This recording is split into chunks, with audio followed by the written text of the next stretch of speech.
Okay, happy Thursday. I hope you're having a good week so far. I still got to program the new phones that we've got, so it's going to be a day for me.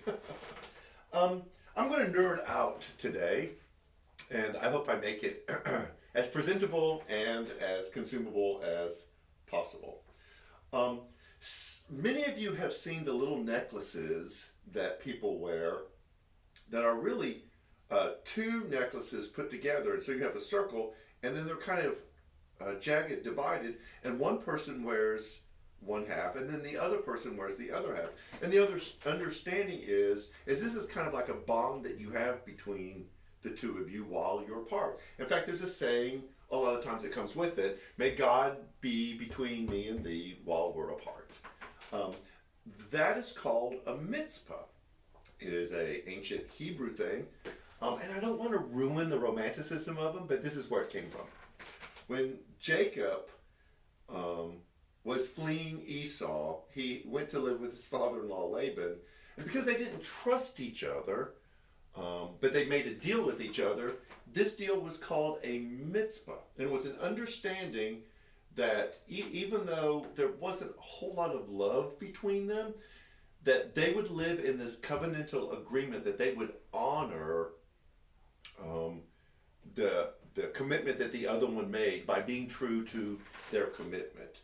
That's an interesting concept because the word mitzvah, which describes the necklace and the relationship between Jacob and Laban, is a variation of the word mitzvah, which is justice. So when you read all through the Old Testament and you see the word justice, it's an understanding that even though we may not agree or we may have some issues between us, I will do all that I can to make sure that I honor a commitment to you as a person.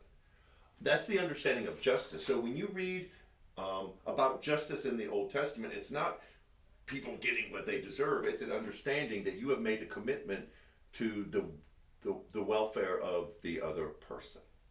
Now, what's even more interesting is that when we see scripture about the righteousness of God, the word tzedak is used. And that word usually is translated righteousness, but this is how it's understood when you read it all through the Old Testament, that tzedak, righteousness, is seen as the justice of God. And the justice of God is reaching across the divide, reaching across division, and making a commitment to a person, God making a commitment to us to make sure that there is justice. So the word tzedak, righteousness, is basically the same word as mitzvah, which is justice. So when we see stories where Noah was seen as righteous or Job was the most righteous, it wasn't that he was the most holy or he did the least amount of the bad things. It meant that he practiced justice in his relationships. That when he was righteous, it was seen in the same way as the righteousness of God. And his righteousness was displayed not in his own personal holiness, but in the way that he related to other people. Which is a fascinating concept because the church is always focused on righteousness as your own personal holiness. You do the do's and don't do the don'ts. And when you really dig into the Old Testament scripture, you'll see that justice, mitzvah, is seen in the same light as righteousness or tzedak, and it's understood in the way that God practices it. So in our daily life, to live a righteous life, which is what we're all called to live, and we understand that, righteousness has an understanding built into it of justice.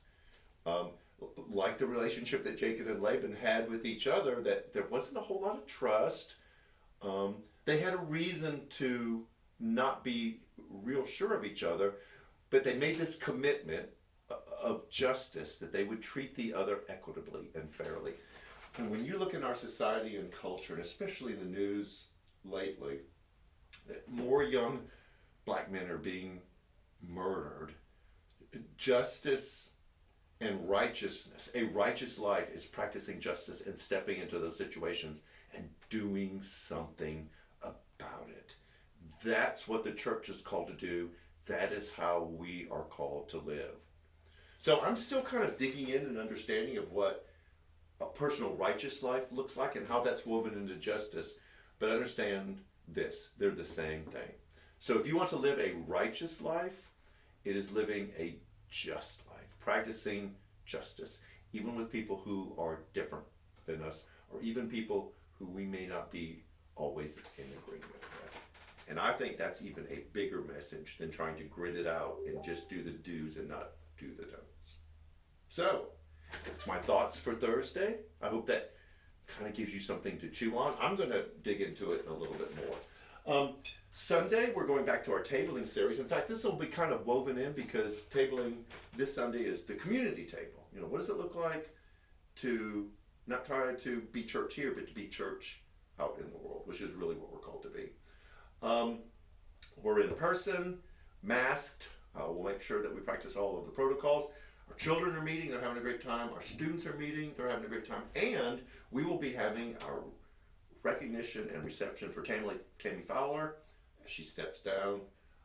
She'll be here, she's staying here, but we just want to honor her and recognize her for all that she's contributed and given to New Community Church over the years. So that'll be Sunday after the worship service. So join us in person.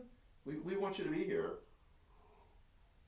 so we can mitzvah and tzedak together. So have a great rest of the week, good weekend, and we'll see you Sunday morning. Take care.